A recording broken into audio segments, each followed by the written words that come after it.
নমস্কার বন্ধুরা, রকি কিচেনের তরফ থেকে সকলকে স্বাগত জানাচ্ছি। আবার একটা রেসিপি আপনাদের মাঝখানে শেয়ার করতে চলেছি, সেটা হচ্ছে ঝরঝরে সুজি। তাহলে চলুন দেখে নেওয়া যাক আজকের রেসিপি।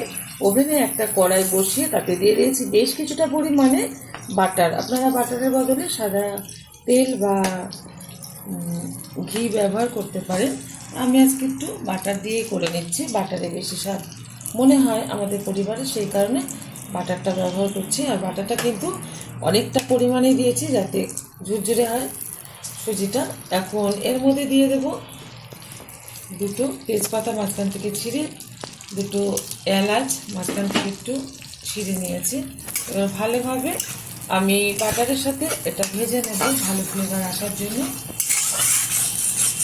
বাটারটা ভালোভাবে গলে গেছে আর খুব সুন্দরভাবে কিন্তু ফ্লেভারটা বেরিয়েছে এই তেজপাতা আর এলাচের ভাজা যে ফ্লেভার।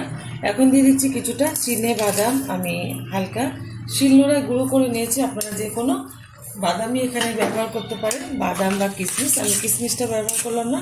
আর এখানে চিনে বাদাম দিয়ে বানানো দিয়ে দিচ্ছি এখানে। এবার সুজি পরিমাণ মতো 200 গ্রাম সুজি ব্যবহার করলাম। এবার ভালোভাবে সুজিটা বাটারের সাথে আমি ভেজে নেব। যতক্ষণ ব্রাউন কালার না আসে ততক্ষণ কিন্তু আমি ভেজে নিচ্ছি। ভালোভাবে আমি সুজিটা ভেজে নিয়েছি। এই যে ব্রাউন কালার চলে এসেছে। আর অত্যাধিক বাটার দেওয়ার ফলে কিন্তু খুব সুন্দরভাবে এটা ভাজা হয়েছে। এই যে একদম ঝরঝরে হয়ে গেছে।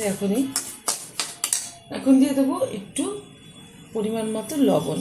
ব্যালেন্সটা খুব ভালো রাখবে ঝরঝরে সুজির। দিয়ে দিচ্ছি পরিমাণ মতো চিনি। যে যেরকম মিষ্টি খাবে সেই অনুযায়ী চিনিটা মিষ্টিটা ব্যবহার করতে হবে।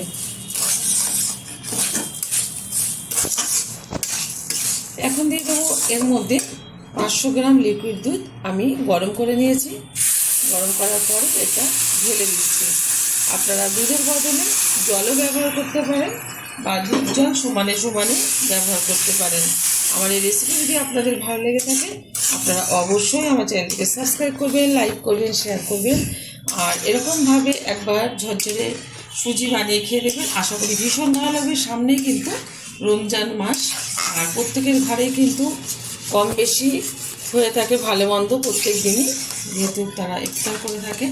আপনারা ইফতারের সময় এরকমভাবে একবার ঝরঝরে সিমুই বানিয়ে খেতে পারেন ইফতারের সময়। তো আশা করি আপনাদের ভালো লাগবে। এবার ভালোভাবে হাই আছে ফুটিয়ে এটা শুকিয়ে নেব। ভালোভাবে কিন্তু এই যে আমি সুজিটা শুকিয়ে নিচ্ছি। আর এখানে কিন্তু এই যে ঝরঝরে ভাব চলে এসেছে। তো এখন আমি ওভেনটা বন্ধ করে তারপরে 5 মিনিট মতো রেখে দেবো। তারপরে দেখাবো যে সুজিটা কীরকম ঝরঝরে আছে। ওভেনটা বন্ধ করে দিচ্ছি, 5 মিনিট অপেক্ষা করছি। 5 মিনিট বাদে এই যে আমি দেখিয়ে দিচ্ছি সুজিটা কত ঝুরঝুরে হয়েছে। না দেখলে আপনারা বুঝতে পারবেন না, আমি তবু হাত দিয়ে দেখিয়ে দিচ্ছি। এই যে আপনারা কিন্তু অবশ্যই রমজান মাসে এরকমভাবে একবার ট্রাই করবেন।